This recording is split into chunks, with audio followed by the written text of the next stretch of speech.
সকাল সকাল 30টা টাকা আম্মুর কাছ থেকে নিয়ে বের হলাম। আব্বু অনেক কষ্ট পাচ্ছে বুঝতে পারছি, বাট কিছু করার নাই। আজকে ভার্সিটিতে আমার পরীক্ষা, তাই তাড়াতাড়ি করে বাসের জন্য বাস স্টেশনে দাঁড়িয়ে গেলাম। অনেকক্ষণ পরে বাস এলে বাসে জায়গা নাই, যে দাঁড়িয়ে যামু। অনেক কষ্টে বাসের ভিতরে গেলাম। 10 মিনিট পরে ভার্সিটিতে চলে আসলাম। আর আমি নেমে গেলাম, বাসা থেকে না খেয়ে চলে আসলাম। হাতে আছে 20 টাকা, বাসায় যেতে লাগবে 10 টাকা, আর 10 টাকা আমার কাছে থাকবে। ওই 10 টাকা দিয়ে একটা রুটি খেতে পারমো। দোকান থেকে একটা রুটি কিনলাম আর খেলাম, সাথে 1 গ্লাস পানি খেলাম।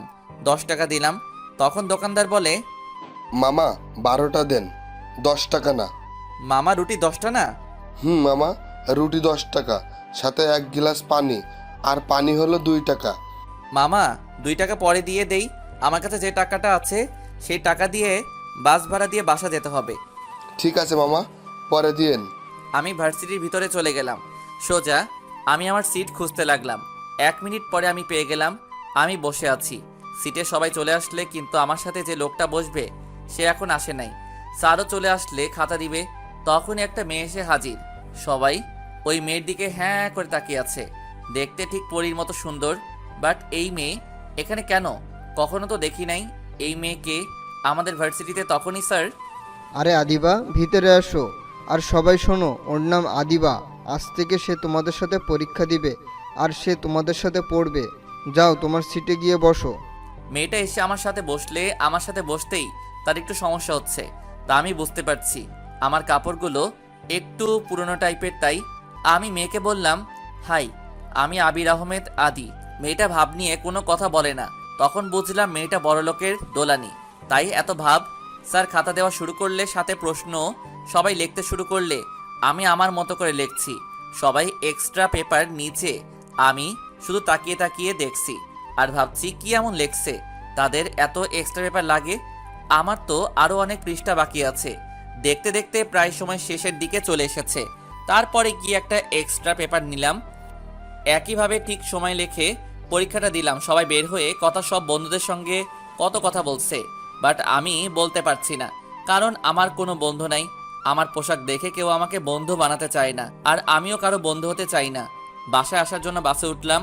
10 মিনিট পরে আমাকে বাসার কাছে নামিয়ে দিলে আমি বাসায় ঢুকি। তখন আমার কলিজার টুকরা বোন আমার কাছে এসে হাজির। ভাইয়া, ভাইয়া, আমার চকলেট কই? সরি কলিজা, আনতে মনে নাই, কালকে আনবো কেমন? আমার কাছে টাকাও শেষ হয়ে গেছিল, যার কারণে চকলেট আনতে পারি নাই। আমি প্রতিদিন ভার্সিটি থেকে আসার সময় চকলেট নিয়ে আসি। আর হ্যাঁ, আমার ছোট বোনের নাম মারিয়া। আচ্ছা। ওই পাগলি, রাগ করিস কেন? বললাম তো সত্যি মনে নাই। তখন আম্মু বলে, আদি, ফ্রেশ হয়ে খেতে আয়। আমি ভাত বাড়ছি, মারিয়া এখানে আয়। আচ্ছা আম্মু, বলে উপরে চলে গেলাম। গিয়ে ফ্রেশ হয়ে নিচে এসে দেখি আব্বু টেবিলে বসে আছে। তাই আমি আবার চলে গেলাম উপরে। আমি আর মারিয়া অনেকবার ডাকছে খাবার টেবিল আসার জন্য, বাট আমি চলে গেলাম আমার রুমে। কিছুক্ষণ পরে আম্মু আর মারিয়া খাবার নিয়ে আমার রুমে আসলে, তখন আম্মু বলে, আর কত কষ্ট দিবি তোর বুড়ো বাপটাকে? সে অনেক কষ্ট পাইছে। তো আমি কি করব সে কষ্ট পেলে? তুই কি করবি মানে? তোর বাপের সাথে আজ থেকে 4 বছর ধরে কথা বলিস না। একটু কথা বললে কি হয়? সে না হয় একটা ভুল করেছে, তাই বলে তুই আর তার একমাত্র ছেলে হয়ে তার সাথে কথা বলিস না, তার দেওয়া কোনো গাড়ি বা পোশাক নিচ্ছিস না, সবসময় পুরান পোশাক পরে ভার্সিটিতে যাস, তারও আবার লোকাল বস দিয়ে তোর বাপের অনেক কষ্ট পায়। কার জন্য সে এত টাকা ইনকাম করে বল? আমি কি তাকে বলছি যে আমার টাকা লাগবে বা আমার জন্য টাকা ইনকাম করতে? আমি কোনো কিছু বলি নাই। আর আমি তো এই বাড়ি থেকে চলে যেতে চাইছিলাম, শুধু তোমার অনুরোধটা আমি ফেলতে পারি না। আম্মু কি সব বলে? আগের কথা। ভাইয়াকে আগে খাবার দাও দাও। আম্মু আমাকে খাবার দিলে আমি চুপচাপ করে খাবার খেয়ে বাসা থেকে বের হলাম। মাঠে গেলাম খেলতে। অনেকদিন পরে খেলতে গেলাম। আমাকে মাঠে দেখে এলাকার ছোট ভাইরা অনেক খুশি হলে সবাই আমার কাছে আসলে, আর সবাই বলছে, ভাই, এতদিন পরে আপনি মাঠে আসলেন। আমি বললাম তাহলে চলে যাই আমি। আসলে আমাকে সবাই সম্মান করে। আব্বুর জন্য আমার পরিচয়টা দিয়ে নেই, আমি আবির আহমেদ আদি, আদি গ্রুপের মালিক। আব্বু হলো দেশের 10 জন ধনীদের মধ্যে একজন। আর একটা ছোট বোন আছে, নাম মারিয়া। আপনারা তো জানেন আমি আমার বোনকে অনেক ভালোবাসি। আম্মু বাসায় থাকে, আমাদের জন্য মজার মজার রান্না করে। আমাদের বাসা সবাই ঢুকতে পারে না। গেটের সামনে একটা লক আছে, যা চোখের ফিঙ্গারে বা আঙুলের চাপের মধ্যে খুলে বা দারোয়ান দিয়ে খুলাই, কারণ আব্বু অনেক শত্রু আছে যদি কোনো ক্ষতি করে। তাই মাঠে সবার সাথে অনেকক্ষণ ক্রিকেট খেললাম। ভালো লাগলে সন্ধ্যার সময় বাসায় গেলাম, গিয়ে হাত মুখ ধুয়ে পড়ার টেবিলে বসলাম। অনেকক্ষণ পড়ার পরে আম্মু এক গ্লাস দুধ আর কিছু হালকা নাস্তা দিয়ে গেলে আমি ওইগুলো খেয়ে আবার পড়তে বসলাম। পড়তে পড়তে 11টা বেজে গেছে। আম্মু আমাকে পড়ার টেবিলে থেকে তুলে নিয়ে খাবার টেবিলে বসালে খাবার খেতে আমি হাত ধুয়ে খেতে বসলাম। আম্মু আমাকে বেড়ে দিলে আমি খেয়ে আবারও পড়ার টেবিলে গেলাম। পড়তে পড়তে পড়ার টেবিলে ঘুমিয়ে গেলাম। সকালবেলা ঘুম থেকে উঠে ফ্রেশ হয়ে হালকা নাস্তা করে বের হলাম বাস স্টেশনে, কিন্তু আজকে আর বাস আসছে না। কি করা যায়? দেখলাম একটা গাড়ি আসছে, আমি সিগন্যাল দিলাম। গাড়িটা থামালে আমি বললাম যে আমাকে একটু লিফট দেওয়া যায়? কোনো বাস পাওয়া যাচ্ছে না, আমার পরীক্ষা ভার্সিটিতে। আর তখন ড্রাইভার, আসলে ভাই আমি তো ড্রাইভার, আমাকে বলা হয়েছে ম্যাডাম ছাড়া যেন আর কেউ এই গাড়িতে না ওঠে। পিছনে ম্যাডাম আছে, তাকে আপনি বলেন দেখতে পারেন। ম্যাডামের কাছে যাই, গিয়ে দেখি এই কি, এ তো আদিবা। আমি বললাম প্লিজ একটু লিফট দেন, বাস পাওয়া যাচ্ছে না। ভাইয়া, আব্বু তোকে কি বলছে? ছোট লোকগুলোর কথা শোনার জন্য গাড়ি থামাইতেছো? আমার দেরি হচ্ছে, তাড়াতাড়ি চলো। ড্রাইভার গাড়ি নিয়ে চলে গেলে তখন আমি বললাম, শালি মনে হয় না আমার আব্বুর থেকে বড়লোক হবি, এত ভাব তোদের। বলে রাস্তার একপাশে দাঁড়িয়ে আছি। দেখলাম একটা বাস আসলে আমি সাথে সাথে দৌড়ে উঠে গেলাম। 10 মিনিট পরে ভার্সিটির সামনে নামলাম। রুটির দোকানে গিয়ে আগে 2 টাকা দিলাম, তারপরে ভার্সিটির ভিতরে গেলাম। গিয়ে দেখি সবাই লেখছে। পরীক্ষা 5 মিনিট আগে শুরু হয়ে গেছে। আমি ভিতরে গেলাম।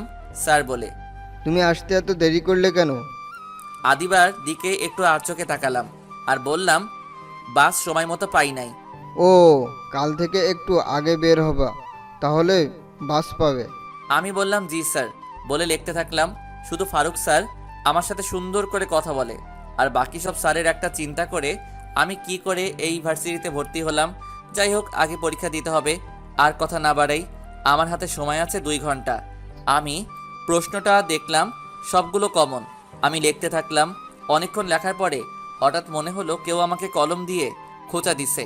দেখলাম আদিবা। হাই, আমি আদিবা। আমি কিছু না বলে চুপচাপ করে লিখতে থাকলাম। আবারও খোঁচা দিলে কলম নিয়ে বললাম, কি সমস্যা?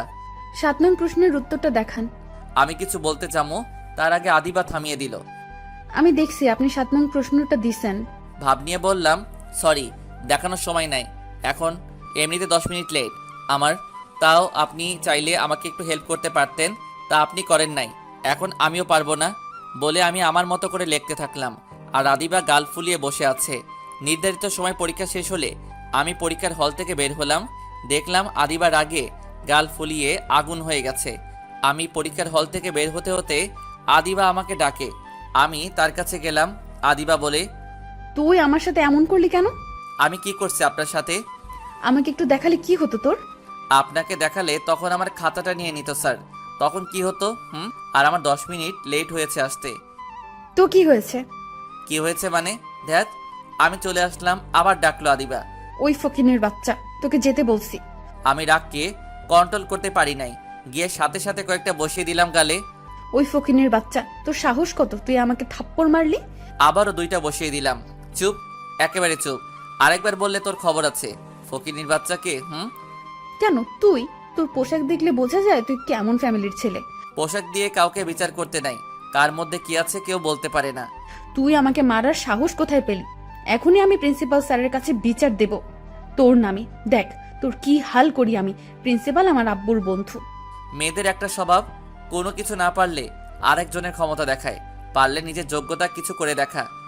ওকে ওকে, আমি আমার যোগ্যতা দিয়ে আমার প্রতিশোধ নিমু, যা। আমি চলে আসলাম ভার্সিটি থেকে। আজকে ছোট বোনের জন্য চকলেট দিতে হবে, তাই আজকের বাসে না গিয়ে হেঁটে হেঁটে বাসায় আসলাম। ছোট বোনের চকলেট নিয়ে আমি বাসায় এসে কলিং বেল দিতেই ছোট বোন এসে দরজাটা খুলে দিলে আমি মারিয়ার হাতে একটি চকলেট দিয়ে আমার রুমে গেলাম। গিয়ে ফ্রেশ হয়ে নিচে আসলাম। আম্মু আমার জন্য খাবার বেড়ে রাখছে, আমরা একসাথে খাবার খেলাম। বাট মারিয়া মন খারাপ। আমি বললাম, কি রে, তোর মন খারাপ কেন? ভাইয়া, কাল থেকে তুই আমাকে সাথে করে নিয়ে আসবি স্কুল থেকে। আচ্ছা, তা না হয় করবো, কিন্তু সমস্যাটা কি সেটা বলবি তো? ভাইয়া স্কুলের সামনে কিছু পকেটের ছেলে আছে, আমাকে বাজে বাজে কথা বলে।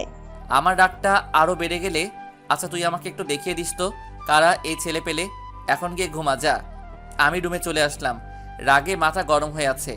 আমি মারিয়া স্কুলে এক ফ্রেন্ডের ভাইকে কল দিলাম, দিয়ে বললাম যে তার ছোট ভাই তামিমকে যেন ফোনটা দেয়। সে তার ভাইকে ফোনটা দেয়। আমি জানতে চাইছি ছেলেগুলো কে। তারপরে সে বলে, আমি সাথে সাথে পিস্তল নিয়ে বের হলাম বাসা থেকে। আমার লাইসেন্স করা পিস্তল আছে, আব্বু আমার জন্য সুরক্ষার জন্য এইটা আমাকে দিছে। আমি সোজা চলে গেলাম স্কুলের সামনে গিয়ে দেখি ওরা সবাই বসে আছে। দেখে সাথে সাথে 2-3টা বুলেট ছাড়লাম। সবগুলো ভয় চুপ করে দাঁড়িয়ে গেলে একটা লম্বা চুলওয়ালা সে চিল্লাচিল্লি করতে শুরু করে। আমি তার পায়ে গুলি করি, সাথে সাথে সে নিচে পড়ে গেলে সবাই বলছে আমি কেন গুলি করছি। আমি কোনো কথা না বলে সবগুলোকে ইচ্ছে মতো মারলাম। এক একটার অবস্থা অনেক খারাপ, তারপরেও একই কথা বলছে তাদেরকে কেন মারছি, বাট কেউ ভয়ে জোরে জোরে কথা বলে না। আমি বললাম, শালা বাচ্চু, তোরা আমার বোনকে খারাপ নজরে দেখোস আর উল্টোপাল্টা কথা বলিস, আজকে তোদের মাস্তানি করা একেবারে বের করব। বলে ওদের হাতে আর মুখে ইচ্ছে মতো মারছি। তখনই পুলিশ আসলে, এই ছেলে, তুমি পিস্তল কই পেলে আর সবাইকে এইভাবে মারছো কেন? সবগুলো ছেলে বলে, স্যার আমাদেরকে বাঁচান, এই ছেলে আমাদেরকে মেরে ফেলবে স্যার। ওদেরকে মেরে ফেলবো বলে আর 2-1টা লাথি মারলাম। রাগ আমার কমছে না। ওই ছেলে, ঠান্ডা হও আর বলো কি হয়েছে। আর পিস্তলটা আমাকে দাও, তোমার পরিচয় বলো, না হলে তোমার বিরুদ্ধে মাস্তানি করার কারণে মামলা হবে। আমি আবির আহমেদ আদি। বাবার নাম বললাম, তাতে পুলিশ বুঝতে পারছে। আর বললাম, ওরা আজকে আমার বোনকে ইফটিজিং করছে। শুধু আমার বোনকে না, আরও অনেকের বোনের সাথে করে। আমার আব্বুকে কল দেয় আর আমার সম্পর্কে বলে, তারপরে আরও অনেক কথা বলে রেখে দেয়। তারপরে পুলিশ বলে, এইগুলো বেঁচে থেকে লাভ নাই, শালাদেরকে রাস্তার মধ্যে মেরে ফেলা দরকার। বলে 2-1টা লাথি দিলে আর আমাকে বলে, আজকে পর থেকে এখানে আর ইফটিজিং হবে না, এখানে 2 করে পুলিশ থাকবে সব সময়। আর তুমি তোমার পিস্তলটা নিয়ে বাসায় যাও আর স্যারকে কিছু বলবেন না। ভাই, যদি স্যারকে বলেন তাহলে আমার চাকরি নাও থাকতে পারে।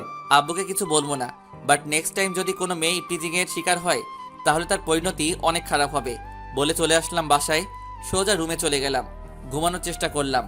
কিছুক্ষণ পরে আব্বু বাসায় আসলে এসে আম্মুর সাথে চিল্লাচিল্লি শুরু করলে। কিছুক্ষণ পরে আম্মু আসলো আমার রুমে। আদি নিচে আয়, তোর আব্বু কথা বলবে তোর সাথে। নিচে গেলাম, সাথে সাথে আব্বু আমাকে 2টা চর মারে। আমি চুপ করে দাঁড়িয়ে আছি। মাস্তান হয়েছে না, আমাকে তো খুনি বাবা বলবে যখন আমি রাস্তা দিয়ে বের হব। কেন মারামারি করছিস? খুনি বাবা বলে কষ্ট হবে যদি। রাস্তা লোকেরাই বলে, ওই যে যাচ্ছে ধর্ষিতার বাবা যাচ্ছে দেখ, তখন কি ভালো লাগবে? যাদেরকে আমি মারছি তারা 2 ঘন্টা আগে মারিয়ার সাথে নোংরা নোংরা কথা বলছে, আরও অনেক ভাষার কথা বলছে। আর যখন মারিয়া তার ভাইকে বলে তাকে কিছু ছেলে নোংরা কথা বলে, তাকে সেভ করার জন্য তখন কোনো ভাইয়ের মাথা ঠিক থাকবে? আমি তাদেরকে মেরে ফেলতে চাইছিলাম, পুলিশ বাঁচিয়ে দিচ্ছে। আব্বু চুপ হয়ে গেছে আর সবাই বসে পড়লে মারিয়াকে বলল, মারিয়া, আদি যা বলছে তা কি সত্যি? জি আব্বু। আমি চলে আসলাম রুমে, মাথাটা ঠান্ডা ঠান্ডা লাগছে। ফোনটা বের করে ফেসবুকে ঢুকলাম, বাট ছদ্মনাম আইডি যাতে কেউ আমাকে খুঁজে না পায়। মাঝে মাঝে ফেসবুক চালাই, ভালো লাগে তাই। চোখে হালকা ঘুম আসলে তাই ফোনটা রেখে ঘুমিয়ে গেলাম। সন্ধ্যার সময় ঘুম থেকে উঠে ফ্রেশ হয়ে হালকা নাস্তা করে পড়তে বসলাম। অনেকক্ষণ পড়ার পরে আম্মু ডাকলে খাবার খেতে আমি নিচে গেলাম। দেখলাম আব্বু আছে। আমি আবার উপরে চলে আসতে যাব, তখন আম্মু বলে, আদি, তোর আব্বু কি জানি বলবে আজকে, তাই তোকে ডাকছে আজকে। তাই আর কিছু না বলে চেয়ার টেনে মারিয়ার পাশে বসলাম। আম্মু খাবার বেড়ে দিলে সবাই খাচ্ছে। হঠাৎ করে আব্বু বলে, আমি মারিয়ার দিকে তাকালাম, দেখলাম মারিয়া রাজি না। তাই আমি বললাম যে এখন মারিয়ার বিয়ে দেওয়ার দরকার নাই, মারিয়া আগে এসএসসি পরীক্ষা দিবে, তারপরে ভাবা যাবে। তার আগে মারিয়ার বিয়ের কথা যেন না ওঠে। আমার সোজা কথা। রাতে খাবার খেয়ে রুমে এসে শুয়ে পড়লাম। পড়তে ভালো লাগছে না, ঘুমের দেশে হারিয়ে গেলাম। আর একটা মধুর স্বপ্ন দেখলাম। হঠাৎ করে কেউ এসে আমাকে ডাকতে থাকে আর স্বপ্নের 12টা বাজিয়ে দিলে দেখলাম মারিয়া। আমি বললাম, কি সমস্যা? ভার্সিটিতে যাবি না তুই? যাব, মাত্র শুইলাম, এর মধ্যে তুই চিল্লাচিল্লি লাগিয়ে দিলে। কি গাঁজা খেয়ে ঘুমাস নাকি? এখন বাজে 9টা, সময় আছে আর 1 ঘন্টা তোর হাতে। কি করবি দেখ। কি তুই? আরে আগে ডাকবি না আমাকে? বলে এক দৌড়ে বাথরুমে চলে গেলাম। তাড়াতাড়ি করে ফ্রেশ হয়ে এসে দেখি মারিয়া রুমের সবগুলো বাজ করছে। আমি তাড়াতাড়ি করে শার্ট প্যান্ট পরলাম আর রুম থেকে বের হলাম। নিচে এসে হালকা কিছু খেয়ে আমার কাছ থেকে 30 টাকা নিয়ে বের হলাম। বাসা থেকে বাস স্টেশনে গিয়ে দাঁড়ালাম। বাস চলে আসলে আমি বাসটা ভিতরে গেলাম, গিয়ে দেখি সিট খালি আছে। আমি সিটে বসলাম। 10 মিনিট পরে চলে আসলাম ভার্সিটিতে। যখন আমি ভার্সিটিতে ঢুকবো তখনই একটা লোক বলে, এই ছেলে দাঁড়াও, তুই আজকে পরীক্ষা দিতে পারবি না। দেখলাম লোকটা পিছে কিছু লোক আছে, দেখে বোঝা যাচ্ছে মাস্তান হবে। আমি বললাম, কেন, কি করছি আমি? তুই কিছু করিস নাই, বাট তুই ভার্সিটিতে যেতে পারবি না, পরীক্ষা দেওয়া লাগবে না তো তুই বরং বাসায় চলে যা। না বড় ভাই, আমি পরীক্ষা দেব। আপনারা যদি এমন করেন তাহলে আমি পুলিশ ডাকবো। আমাকে পুলিশের ভয় দেখাস না? এই নে, পুলিশকে ফোন দে তুই। আমার হাতে ফোনটা দেয়। আমি লোকটা ফোনটার হাতে নেই, দেখলাম আদিবাকে হাসতে হাসতে ভার্সিটির ভিতরে চলে গেলে তার মানে আদিবা এই লোকগুলোকে পাঠিয়েছে। আমি ওদের ফোনটা হাতে দিয়ে আমার ফোনটা দিয়ে কল দিলাম ডিআইজিকে, আর সব খুলে বলি যে আমাকে ভার্সিটিতে কিছু লোক ঢুকতে দেয় না। তখন ডিআইজি আঙ্কেল বলে, ওই থানা পুলিশ পাঠিয়ে দিচ্ছি, আমি তোমার কোনো সমস্যা হবে না। ডিআইজি হলো আমার বাবার বন্ধু।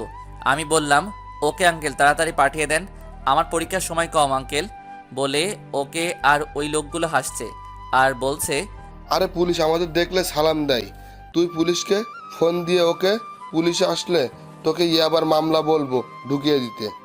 আমি চুপ করে দাঁড়িয়ে আছি। 7 মিনিটের ভিতর পুলিশ চলে আসলে এসে আমাকে বলে, তুমি আবির আহমেদ আদি? জি। আর ওরা আমাকে ভার্সিটিতে ঢুকতে দিচ্ছে না। তখন পিছন থেকে একটা লোক পুলিশকে বলছে, আরে স্যার, আপনি কেন এসেছেন? আর যখন এসেছেন তখন একে ধরে নিয়ে যান আর একটা মামলা দিয়ে 5 বছরের জন্য জেলে পাঠিয়ে দেন। সাথে সাথে পুলিশ ওই লোকটাকে একটা থাপ্পড় মেরে সবগুলোকে গাড়িতে তোলে। তখন একজন বলছে, ওসি, তুই জানিস না তুই কাকে নিচ্ছিস? আর এই ছেলে, আমি 1 ঘন্টার মধ্যে আবারও আসবো, আমার পাওয়ারের সম্পর্কে ধারণা নাই। তোর নিজেরও ধারণা নাই তোরা আজকে কত বড় ভুল করছিস। তুই 1 ঘন্টা না, 1 বছরেও মনে হয় না বের হতে পারবি। আমাদেরকে সরাসরি ডিআইজি পাঠিয়েছে। আর ওই ছেলে ও কোনো সাধারণ ছেলে মনে হয় না, ওদেরও অনেক পাওয়ার আছে। মনে হয় তোরা এখন হারে হারে টের পাবি জেল কি জিনিস। স্যার, আসার সময় কিছু ফকির আর একটা ফকিরনির সাথে দেখা। ফকিরগুলোকে আমি নিজের দায়িত্বে তাদের ঠিক জায়গায় পাঠিয়ে দিয়ে এসেছি, বাট ফকিরনিকে পারলাম না। তার স্বভাবটা ছিল ডাস্টবিনের ময়লা খাওয়া। একটু আর চোখে তাকালাম আদিবার দিকে, দেখলাম রাগে রুচির মতো ফুলছে। সময় হয়েছে, সবাই সোজা হও। বলে খাতা আর প্রশ্ন দিয়ে দিল। সবাই প্রশ্ন পেয়ে খুশি, সবাই লেখছে, আমিও লেখছি। দেখলাম আদিবা গাল ফুলিয়ে বসে আছে আর উকি মারছে আমার খাতার দিকে। আমি দেখেও না দেখার ভান করে লেখছি। আদিবা কিছুক্ষণ এদিক ওদিক করে সে নিজে লেখা শুরু করছে। তাকিয়ে তাকিয়ে দেখতে থাকলাম আদিবার দিকে। এত সুন্দর নিষ্পাপ একটা মেয়ের এত বেশি অহংকার দেখলে কেমন কেমন লাগে। যাই হোক, আবারও লেখা শুরু করলাম। সময়ের আগে পরীক্ষা শেষ করে ফেললাম, কিন্তু আদিবা পারে নাই। আদিবা মন খারাপ করে আছে। কি আর করার, পরীক্ষা সবগুলোর উত্তর দিতে পারে নাই। আর আদিবার জন্য ভার্সিটির অনেকেই পাগল। আদিবা দেখতে যেমন, তার চেহারাটাও ঠিক তেমন, একটা মায়া মায়া ভাব আছে। আমি পরীক্ষা দিয়ে পরীক্ষার রুম থেকে চলে আসলাম। মাঠে এক কোণায় দাঁড়িয়ে আছি আর আদিবা দাঁড়িয়ে আছে অনেকগুলো ফ্রেন্ডের সাথে, কারণ আদিবার মতো ওরাও বড় লোক। আর আমি নর্মাল পোশাক পরি বলে আমার বন্ধু নাই, আর আমি কাউকে বন্ধু বানাতেও চাই না। আমার বন্ধু একজনই ছিল, আকাশ। আকাশ হলো আমার একমাত্র বন্ধু, যাকে আব্বু অনেক অপমান করে আর আমার জীবন থেকে হারিয়ে যায়। সেই কারণে আমি বাসা থেকে চলে যেতে চাইছিলাম, পারি নাই, আম্মু আর মারিয়ার জন্য। কিন্তু আব্বুর সাথে সেই দিন থেকে কথা বলা বন্ধ করে দিছি। হঠাৎ করে আদিবা আমার সামনে, কি রে ছোট লোকের বাচ্চা, তোকে আজকে কেমন মার দিল আমার লোকেরা? আর পরীক্ষার হলে আসলি কি করে তুই? মার না সেই লেভেলের মায়ের, বাট আমার উপর না, ওদের উপর হচ্ছে। এখন কি ফকির নিমার্কা মাস্তান আনিস যা আমার কাছে চুলের মতো ফু দিলে উড়ে যায়। তুই ছোট লোক বলে তোর কোনো ফ্রেন্ড হয় না। দেখ আমার কত ফ্রেন্ড। তুই ঠিক বলছিস, বাট আমার তো মনে হয় তুই আমার থেকেও ছোট লোক। বলে চলে আসলাম। আদিবা অনেকবার ডাকছে এই বলে যে ছোট লোককে আমি রাস্তায় চলে আসলাম আর বাস পেয়ে গেলাম। বাস দিয়ে চলে আসলাম বাসায়। এসে কলিং বেল দিতেই সাথে সাথে দরজা খুলে দিলে মারিয়া। আমি উপরে চলে গেলাম, গিয়ে ফ্রেশ হয়ে নিচে আসলাম। খাবার খেতে গিয়ে দেখি ওমা আমার পছন্দের খাবার রান্না করছে, বিরিয়ানি। তাড়াতাড়ি করে বিরিয়ানি প্লেটে নিলাম। তারপরে মারিয়া আম্মু নিলে সবাই 1 প্লেট খেতে খেতে আমি 2 প্লেট মেরে দিলাম। তখন মারিয়া বলে, হাম্মু, এই ছেলে তো রাক্ষস, আমরা 1 প্লেট খেতে পারছি না আর এই ছেলে তো 2 প্লেট খেয়ে ফেলাইছে। চুপ কর, আমার ছেলেটা না খেতে খেতে চিকন হয়ে গেছে আর 2 প্লেট কেন? আদি বাবা, তুই আরও 2 প্লেট খা বাবা। না আম্মু, আমি আর খাবো না। তোমার ডাইনি মেয়েটা খাবার না পেয়ে তো স্বামীর মায়েরকে চিকন হবে, রাক্ষসী একটা। আমার খাওয়া দেখতে পারে না। আম্মু, তোমার মেয়েকে বাসা থেকে বিদায় করবা কবে? না না, এত তাড়াতাড়ি আমি বিদায় হব না। আগে তুই বিয়ে করবি, তোর বউয়ের সাথে ঝগড়া করব, তারপরে আমি এই বাড়ি থেকে বিদায় হব। আমি কি পাগল নাকি? তোর মতো ডাইনিকে বাসায় রেখে আমি বিয়ে করব? না না, আমি এত পাগল না রাক্ষসী। ওই থাম, তোরা কি শুরু করছিস? কি ঝগড়া শুরু করছি নাকি? তোমার মেয়ে তো শুরু করছে, বাট তাকে বলে বন্ধ করতে। ওকে, বন্ধ করব, একটা শর্ত আছে। কি শত আবার? তার মানে তুই ইচ্ছা করে ঝগড়াটা শুরু করছ, তাই না? কি সত্তর? আমাকে আজকে বিকেলে নিয়ে বের হতে হবে। আজকে ঘুরতে ইচ্ছে করে অনেক, তাহলে ঝগড়া থামবে, না হয় আজকে সারাদিন চলবে। আদি যা, কবে থেকে মারিয়া বের হয় না? আর বিরিয়ানি কিন্তু মারিয়া রান্না করছে তোর জন্য। এই কাহিনী না? আচ্ছা যা, নিয়ে যাবো, এখন আর বিরক্ত করবি না ওকে, বলে রুমে চলে গেলাম। গিয়ে একটা ঘুম দিলাম, হালকা চোখটা লাগছে। তখনই মারিয়া এসে ডাকাডাকি শুরু করলে। ওই ফেয়া, ওঠ, ঘুরতে যাবি না? যাবো। কয়টা বাজে? 3টা বাজে। এই মেয়ে মাথাটা গেছে, ঘুরতে কি কেউ এই রোদের মধ্যে যায়? যাই, আমরা তো কাছে কোথাও যাচ্ছি না, আমরা দিয়া বাড়িতে যাবো। ওই জায়গায় যেতে অনেক সময় লাগবে না, আবার আসতে হবে না। কি? আব্বু জানলে কি করবে জানিস? কুত্তা, তোকে এই জন্য আমি বিরিয়ানি রান্না করে খাওয়াইছি। আমার বিরিয়ানি ফেরত দে, যাবো না তোর সাথে কোথাও। বিরিয়ানি কিভাবে দিমো? তুই এক কাজ কর, আমি বিরিয়ানি খেয়ে আসার পরে বাথরুমে চলে গেছি, তুই গিয়ে দেখ বাথরুমে পাস কিনা। রাগ তুললে কিন্তু পানি দিয়ে দিব তোর পুরো শরীরে। আমি বললাম ওকে, উঠছি, বাট তুই গিয়ে রেডি হ। বললে আমি বাথরুমে গেলাম, গিয়ে ফ্রেশ হয়ে নিচে আসলাম। আম্মুর থেকে কিছু টাকা নিয়ে নিলাম। দেখলাম মারিয়া চলে আসলে রেডি হয়। আম্মু থেকে বিদায় নিয়ে একটা সিএনজি নিয়ে চলে গেলাম দিয়া বাড়িতে। বাসা থেকে গাড়ি নিয়ে আসি নাই, কারণ আব্বু কোনো কিছু আমি চাই না। আসলে জায়গাটা অনেক সুন্দর। মারিয়াকে নিয়ে হাঁটছি, হঠাৎ মারিয়া বলে, ভাইয়া ওই যে ফুচকার দোকান, আমি ফুচকা খামো, চল ভাইয়া। মারিয়াকে নিয়ে আমি চলে গেলাম ফুচকার দোকানে। মারিয়া একটা ফুচকার অর্ডার দিলে আমি ফুচকা খাই না। মারিয়া জানে মারিয়া খাচ্ছে, মাঝে মাঝে আমাকেও একটা করে খাওয়াই দিচ্ছে। আসলে ভাই বোনের ভালোবাসাটা অন্যরকম হয়। সারাটা বিকাল মারিয়াকে নিয়ে হেঁটে হেঁটে আমার পায়ে ব্যথা করছে। আমি মারিয়াকে বললাম চল বাসায় যাই, বলে মারিয়াকে নিয়ে বাসায় চলে আসলাম। এসে দেখি আব্বু সোফায় বসে আছে। আমাদেরকে দেখে আব্বু বলতে লাগলো, আমার এতগুলো গাড়ি কার জন্য কিনেছি? বেড়াতে গেলে বাসা থেকে একটা গাড়ি নিয়ে যেতে পারলে না? কাদের জন্য আমি টাকা কামাই করি? আপনাকে কেউ বলে নাই যে আমাদের টাকা লাগবে, আপনার টাকা আপনার কাছে রাখেন। বলে রুমে চলে আসলাম। আর আব্বু চিল্লাচিল্লি শুরু করে দিলে আমি ফ্রেশ হয়ে পড়ার টেবিলে বসলাম। আমি সোজা পড়ার টেবিলে চলে আসলাম। আব্বু চিল্লাচিল্লি করতে শুরু করলে আমি চুপচাপ করে বসে আছি। হঠাৎ রুমে আম্মু আসলে, এসে বলে, কি দরকার ছিল এত দেরি করে আসার? এখন তোর আব্বু চিল্লাচিল্লি করছে। আমি আম্মুকে বললাম এখন আমি পড়বো, তুমি যাও। বলে আম্মুকে পাঠিয়ে দিলাম। আর আমি পড়তে শুরু করলাম। কালকে পরীক্ষা হিসাব বিজ্ঞান, তাই ভালো করে পড়তে হবে, লিখতেও হবে। রাত ভরে শুধু লেখছি আর লেখছি। কখন যে পড়ার টেবিলে ঘুমিয়ে গেলাম। সকালবেলা কারো ধাক্কায় আমার ঘুমটা ভেঙে আমি দেখলাম মারিয়া। ওই, তোর না পরীক্ষা আর তুই এখন ঘুমাস?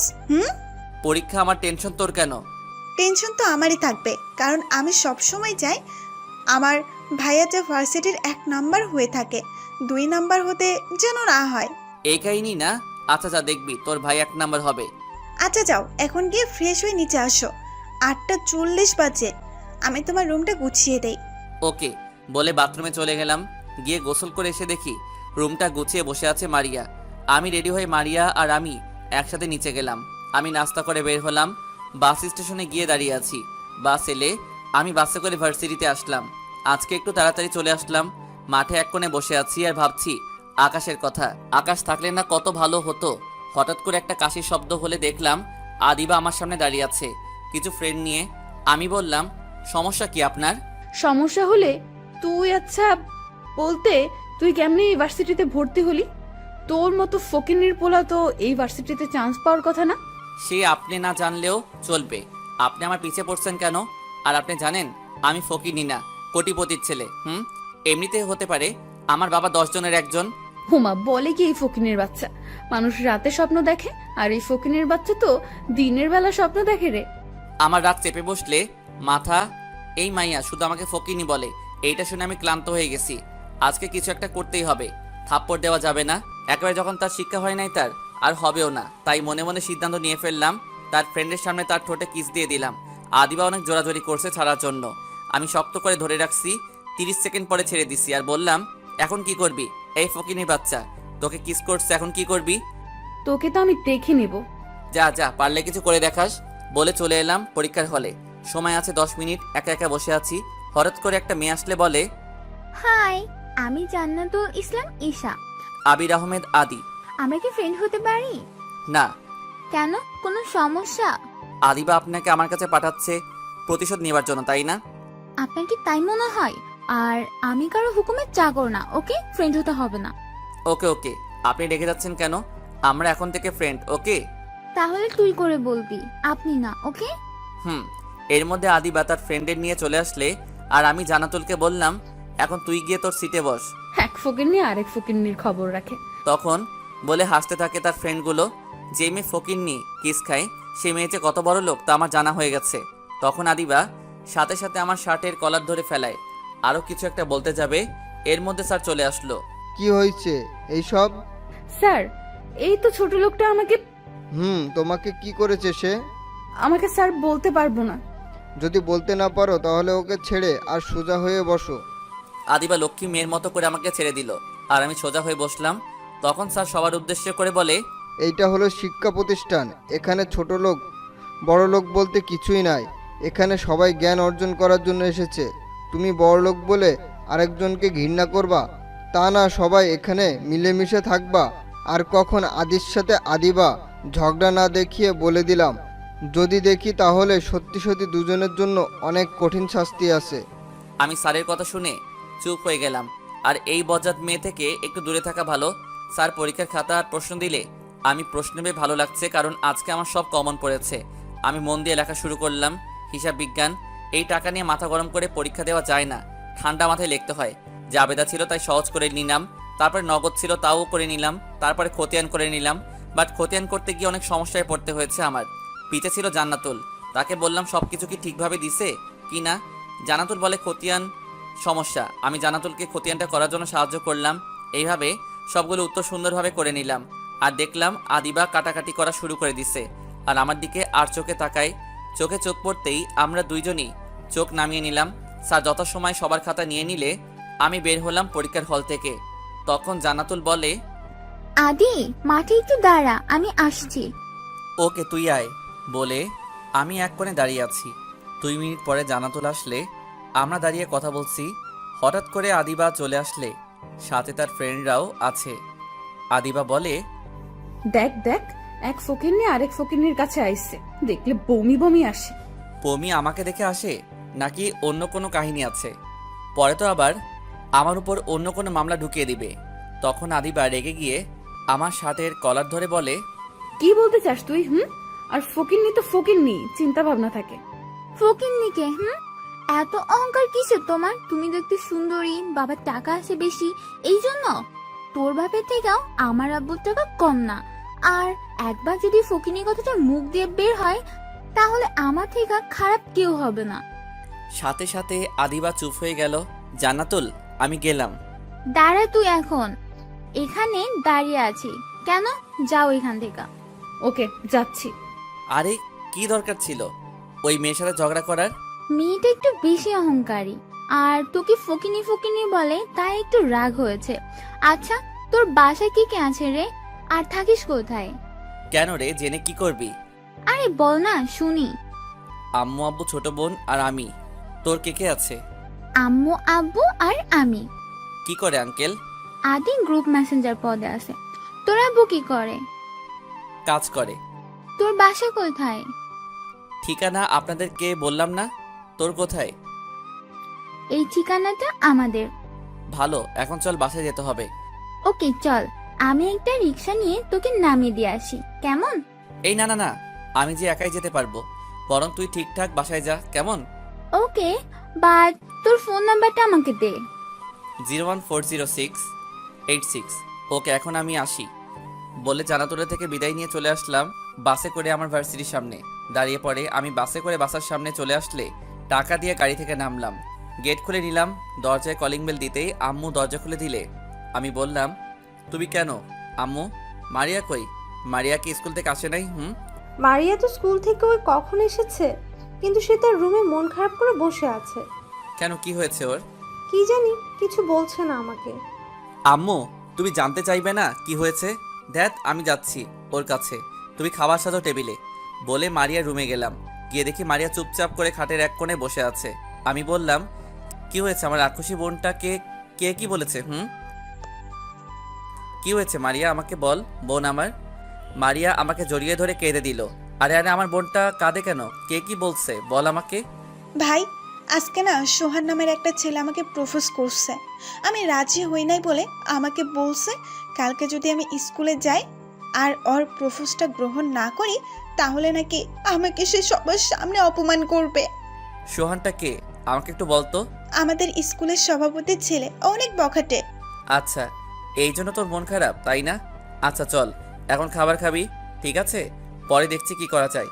তুই খাবার টেবিলে যা, আমি ফ্রেশ হয়ে আসছি। আমি যাচ্ছি, তুমি আসো। আর আমার চকলেটটা কই? চকলেট আগে একটা হাসি দে তুই, তারপরে পাবি। সবসময় কি হাসি আসছে নাকি? কিন্তু চকলেটের জন্য হলেও জোর করে হাসি দিতে হয়। আমি সেটা জানি। তোর হাসিটা দেখলে আমার ভালো লাগে বোন। তুই সবসময় এভাবে হাসি খুশি থাকবি, কেমন? আর এই নে তোর চকলেট। ভাইয়া, আমি নিচে যাচ্ছি, তুমি আসো। আমি বললাম আসছি বলে আমার রুমে গেলাম। গিয়ে দেখে একটা কল আসলে কলটা কেটে আমার এক বন্ধুকে কল দিলাম। তার বাসা মারিয়ার স্কুলের সাথে। আমি বললাম, বন্ধু, সোহানের সম্পর্কে কিছু বলবি আমাকে? কেন, কি হয়েছে একটু বলবি আমাকে? তেমন কিছু না। সোহান একটা বকাটে ছেলে, শুধু মেয়েদের পিছন পিছন ঘুরে আর প্রপোজ করে। রাজি না হলে মেয়েটার ইজ্জত হারাতে হয়। বাপের ক্ষমতা, টাকা আর পুলিশ, এইটার কারণে তাকে কেউ কোনো ক্ষতি করতে পারে না। ওকে বন্ধু, ধন্যবাদ তোকে, বাই। একটু বিজি আছি, পরে কথা বলবো বলে কলটা কেটে দিলাম। বন্ধুর সাথে কথা বলার কারণটা হলো সোহানের ক্ষমতা সম্পর্কে জেনে নিলাম। আমাদের থেকে পাওয়া কম আছে। এর মধ্যে ফোনটা বেজে ওঠে। আমি রিসিভ করি। ওপাশ থেকে একটা কণ্ঠ ভেসে আসছে। কুত্তা, বান্দর, হনুমান, শয়তান, আমার ফোনটা কাটলি কেন? আরে কে আপনি? আমাকে বকছেন কেন? তোকে খুন করে ফেলবো, শয়তান পুলা। আরে আজব, কে আপনি? আগে নাম বলেন। এর মধ্যে মারিয়ার ডাকাডাকি। ভাইয়া, খেতে আয়। আমি এখন খাবো না, বাই। আরে আরে শোন, আমি জান্নাতুল। আরে খাচ্ছন মেয়ে, তুই আমাকে বকছিস তাই না? আচ্ছা দোস্ত, আমি আগে খেয়ে আসি, কেমন? ওকে যা, খেয়ে এসে আমাকে একটা কল দিবি, কেমন? বলে খেতে গেলাম। গিয়ে দেখি মারিয়ার আম্মু বসে আছে আমার জন্য। সবার সাথে খেয়ে এসে আমি একটা ঘুম দিলাম। সন্ধ্যার সময় ঘুম থেকে উঠে দেখি অনেকগুলো কল। জান্নাতুলের সাথে সাথে ব্যাক করলাম। সরি। রাখ তো সরি, তোকে যে বললাম কল দিবার জন্য, তার কি হলো? তুই কল দিছিলি আমাকে? তুই কল দিছিলি আমাকে? সরি রে, আমি ভুলে গেছিলাম, তাই সরি বললাম রে। ওকে, আর শোন, কালকে আমার সাথে দেখা করতে পারবি বিকেলে?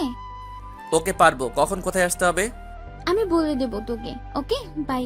তারপরে আমি চলে গেলাম আমাদের বাসার ছাদে। বিকালটা কাটালাম ছাদে, ভালো লাগলো। সন্ধ্যার সময় রুমে আসলাম। কাল থেকে ভার্সিটি বন্ধ কিছুদিনের জন্য, তাই রুমে ঘুমানোর চেষ্টা করছি। তখন আম্মু আসলে এসে বলে নাস্তা খেয়ে যেতে। আমি চলে গেলাম নাস্তা করতে। নাস্তা করে এসে বললাম আমাকে যেন আর ডাক না দেয়, বলে চলে আসলাম। রুমে এসে একটা ঘুম দিলাম। কি একেবারে সকালে মারিয়ার ডাকে ঘুম ভেঙে গেলে মারিয়াকে নিয়ে স্কুলে যাব। মারিয়াকে নিচে পাঠিয়ে আমি রেডি হলাম, সাথে পিস্তলটাও নিলাম। আম্মুর কাছ থেকে কিছু টাকা নিলাম। মারিয়াকে নিয়ে স্কুলে আসলাম। বললাম তুই আগে যা, দেখবো ছেলেটা কে। ওকে। মারিয়া ঢুকলে আমি তার পিছু পিছু ঢুকলাম। আমি একটা সাইডে দাঁড়িয়ে আছি, মারিয়ার দিকে তাকিয়ে আছি। হঠাৎ করে একটা ছেলে মারিয়ার হাত ধরে ফেলায়। আমার তো রাগে মাথাটা আগুন হয়ে গেলে, আমার হাতের কাছে একটা লাঠি ছিল।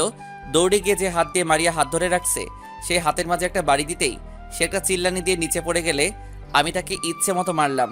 স্কুলের সবাই আমার দিকে তাকিয়ে আছে। কোথা থেকে যেন কিছু লোক আসলে আমি পিস্তলটা হাতে নিয়ে একটা ফাঁকা আওয়াজ করতে সবাই চুপ হয়ে গেছে। সোহান ছেলেটাকে মারার পরে কিছুক্ষণ পরে একটা লোক আসলে আর সাথে পুলিশ লোকজন এসে সোহানকে বাবা বাবা বলে বুকে টেনে নিলে, আর আমাকে পুলিশ ধরে সাথে সাথে স্কুলের ভিতরে চলে আসলে আরেকজন।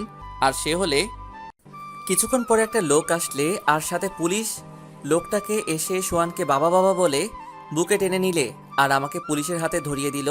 এই বলে যে আমি নাকি মাস্তানি করি, চাঁদাবাজি করি, আরও অনেক কিছু বলে। তখন সাথে সাথে পুলিশের আরও গাড়ি চলে আসলো। আমার রাগ কমেছে না শালা, আমার বোনের হাত ধরা পুলিশের হাতে থাকা অবস্থায় আরে দুই একটা লাথি মেরে দিলাম। তখন পুলিশ আমাকে মারতে যাবে, ঠিক তখনই ডিআইজি চলে আসলে আর জোরে বলে, থাম। আরে স্যার, আপনি এখানে বুঝতে পারছি। এই মাস্তানকে ধরার জন্য এসেছেন তাই না? সমস্যা নেই স্যার, ওকে আমরা ধরে ফেলেছি। চুপ করো, তোমাকে কে পুলিশের চাকরি দিচ্ছে? কেন স্যার, আপনি জানেন না আমাদেরকে সরকার চাকরি দিচ্ছে স্যাসরাদের ধরার জন্য? ডিআইজি আঙ্কেল বলে, তুমি কাকে ধরেছো? সে মাস্তান। এর মধ্যে আরও কয়েকটা গাড়ি ঢুকলে স্কুলে দেখে বুঝে ফেলাইছি আব্বু এসেছে আর ডিআইজি আঙ্কেলকে আব্বু পাঠাইছে। আব্বু গাড়ি থেকে নামতে পুরো স্কুলের মানুষের ভিড় পড়ে গেছে। আর যে পুলিশ আমাকে ধরে রাখছে সেই পুলিশ আমার হাত ছেড়ে দিয়ে আব্বুর কাছে চলে গেলে সেফটের জন্য আমি সেই সুযোগে সোহানকে আরও মারতে থাকলাম। আমার সব রাগ তার উপরে মিঠালাম। শালা আর সোহানের আব্বু এসে আমাকে ধরে রাখছে, মারতে দিচ্ছে না। আর আবার সেই পুলিশ এসে আমার হাত ধরতে যাবে, তখনই ডিআইজি আঙ্কেল এসে পুলিশ অফিসারকে 2টা চড় মারে। স্যার, আমাকে মারলেন কেন? মাস্তানটাকে ধরবো না? ধরবেই তো, চাকরি থাকলে তো তুমি ধরবে, তাই না? ভালো লোক হয় মাস্তান আর মাস্তান হয় ভালো লোক। শুধু টাকা থাকলে, তাই না? এতক্ষণ যাকে স্টেপ করার জন্য ওই জায়গায় গিয়েছিলাম তার ছেলে হলো এই আদি চৌধুরী, আর সেই এই মাস্তান। না, মার খাওয়া লোকটা হয় ভালো লোক, সে সবসময় মেয়েদেরকে ইপটিজিং করে।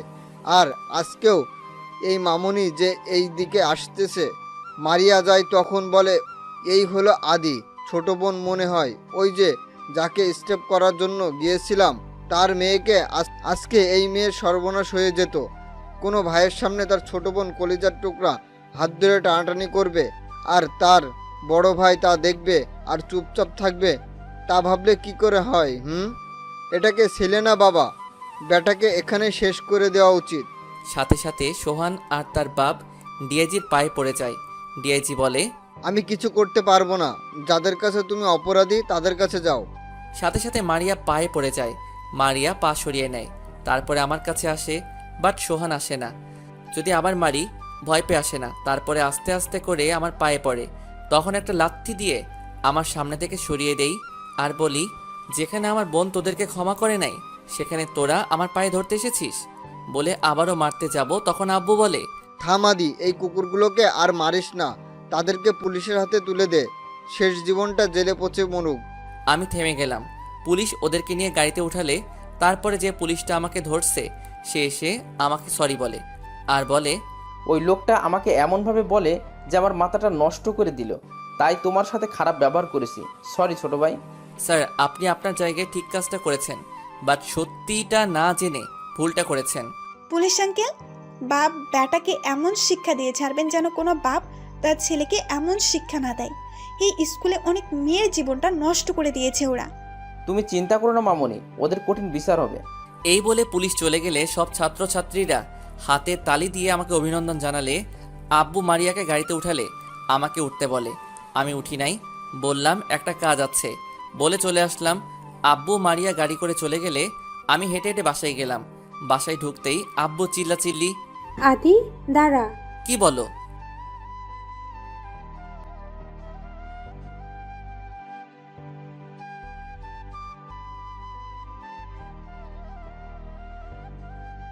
বোনের জন্য মারামারি করবো না তো কার জন্য করবো? সে আমার বোন, আমাকে তো সব বলবে। আমার বোনকে কেউ কাঁদাবে তা আমি মেনে নিতে পারবো না। আর তোমাদেরকে বললেই বা কি হতো? পুলিশ পাঠিয়ে তাকে ধরে নিতে, আবার সাথে সাথে ছেড়েও দিত। বাট আমি তাদেরকে হাতে কলমে শিখিয়ে তারপরে শ্বশুরবাড়ি পাঠিয়েছি। আমি যদি ওই সময় ডিআইজিকে না পাঠাতাম তাহলে যে কি হতো আল্লাহ ভালো জানে। কি আর হতো, ভাইয়া ওদেরকে গুলি করে দিত, তাই না ভাইয়া? চুপ, একেবারে চুপ। শয়তানি বুদ্ধি ছাড়া আর কোনো বুদ্ধি আসে না মাথায়। যা, রুমে যা। আমি চলে আসলাম রুমে। এসে মাথাটা ঠান্ডা করার জন্য শুয়ে পড়লাম। খাটে আস্তে আস্তে করে ঘুমের দেশে হারিয়ে গেলাম। হঠাৎ করে ঘুমটা ভেঙে গেলে আসলে আমি একটা স্বপ্ন দেখলাম। একটা মেয়েকে, বাট তার চুলের জন্য তার মুখ দেখা যাচ্ছে না, কারণ তার এলোমেলো চুল বাতাসে উঠছে। তখনই তার মুখখানি দেখতে যাব, তখনই ঘুমটা ভেঙে গেলে আফসোস নিয়ে বাথরুমে গেলাম। এসে দেখি জান্নাতুল কল দিছে। আমি রিসিভ করে তখন জান্নাতুল বলে, এই হারামি, কই তুই? কেন বাসায় কিছু বলবি? শালা তুই না আমার সাথে দেখা করবি? সব কি ভুলে বসে আছিস কুত্তা? ও সরি, আসছি। কই আসতে হবে বল। সরি তোর কাছে রাখ, তুই এই ঠিকানায় চলে আয় কেমন? হুম বলে ফ্রেশ হয়ে নিচে আসলাম। তখন আম্মু বলে, কই যাস বাবা আদি? এই যে আম্মু, একটু বাইরে যাব, বন্ধুর সাথে দেখা করতে। কয়েকটা টাকা দাও তো। আম্মু 500 টাকা দিলে আর বলে তাড়াতাড়ি যেন বাসায় ফিরি। আমি ওকে বলে চলে আসলাম বাহিরে। জান্নাতুলের ঠিকানা গিয়ে দেখি রাক্ষসীটা আগে চলে আসছে। আমি বললাম, বল, দেখা করতে বললি কেন? কোনো সমস্যা হয়েছে নাকি? না, আজকে তোকে আমি ট্রিট দেব, তাই এখানে আসতে বলছি। সত্যি নাকি? বাট হঠাৎ ট্রিট কেন? এমনি তোকে ট্রিট দিতে মন চাইছে, তাই দিলাম। বল কি খাবি? আমার তবে একটা খাবার পছন্দ, বিরিয়ানি। তাই আমি কাচ্চি বিরিয়ানি অর্ডার দিলাম 2 প্লেট। 4 মিনিট পরে বিরিয়ানি আসলে আমরা বিরিয়ানি খেলাম। খেয়ে রেস্টুরেন্ট থেকে বের হলাম। তখন জান্নাতুল বলে, সামনে একটা পার্ক আছে, ওইখানে গিয়ে বসি। চল। চলে গেলাম ওই জায়গায়। প্রায় সময় ওইখানে আসি মারিয়াকে নিয়ে। বিকালটা ভালো লাগে, অনেক বাচ্চা আসে, খেলাধুলা করে, পরিবেশটা দেখতে সুন্দর লাগে। চল ওই জায়গায় বসি। গিয়ে বসলাম। আচ্ছা আদি, তুই কি কখনো প্রেম করছিস? না রে, এইসব প্রেম ভালোবাসা আমার ভালো লাগে না। তুই করছ? না, তবে একটা ছেলেকে আমার খুব ভালো লাগে, আর ভয় বলতে পারছি না। কি ছেলে না কি? আর তুই ভয় পাস? তোর তো অনেক সাহস। ভালো লাগলে বলে ফেল, আর না হয় পরে আর বলতে পারবি না।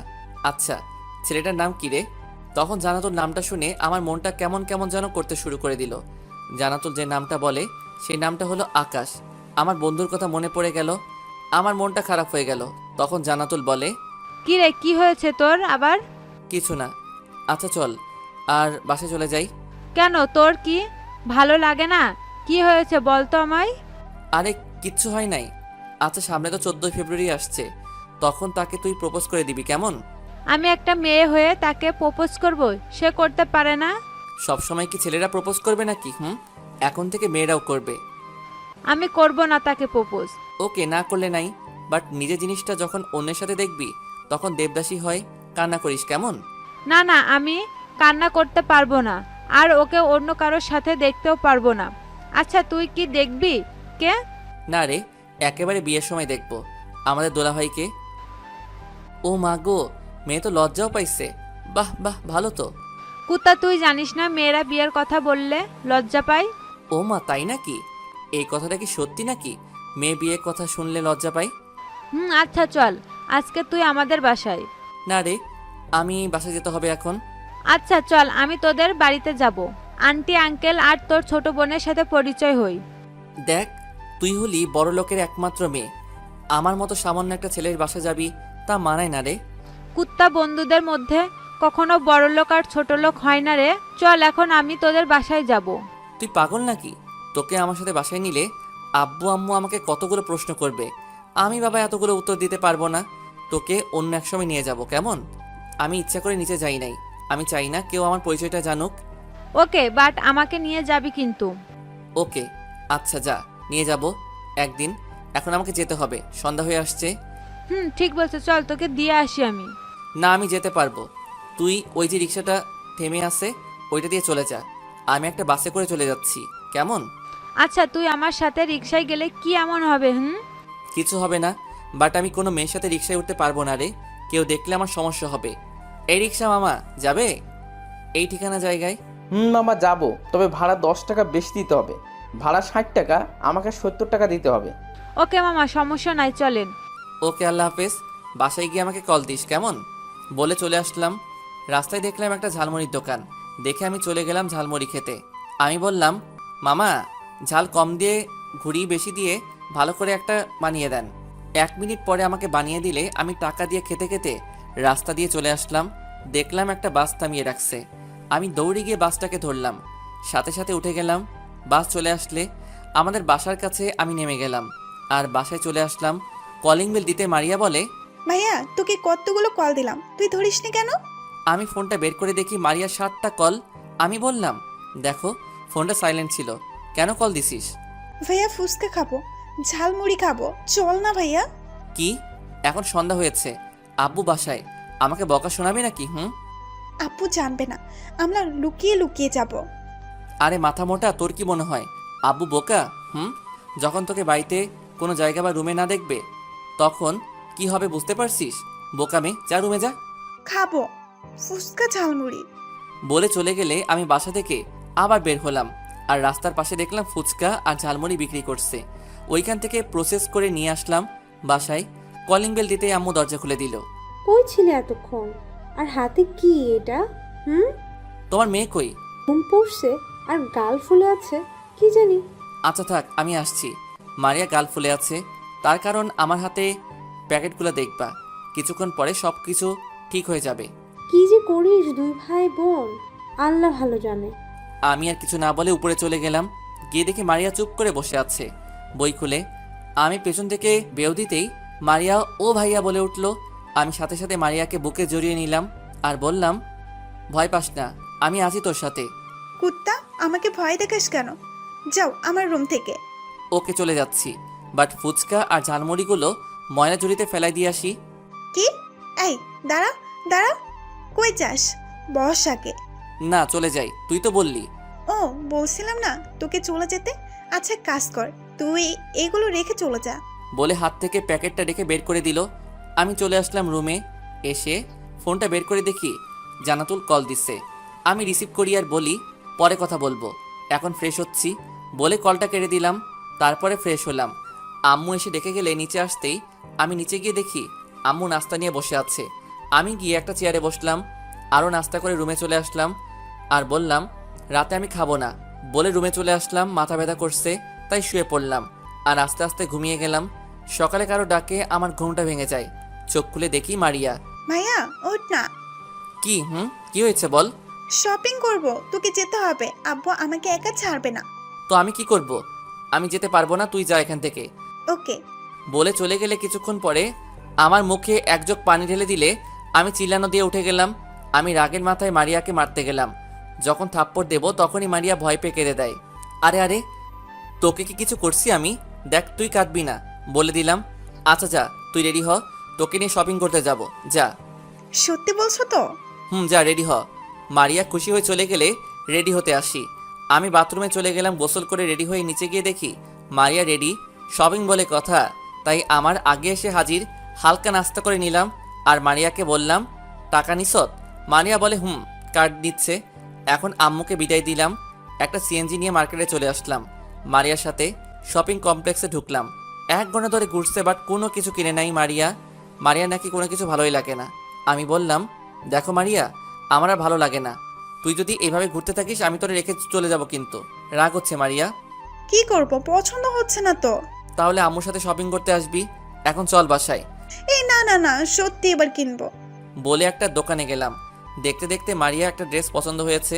ওই ড্রেসটা মারিয়া কিনে ফেলে। আমি বললাম, যাক বাবা, তাহলে তুই শেষ পর্যন্ত কিনলি। এখন চল মারিয়া।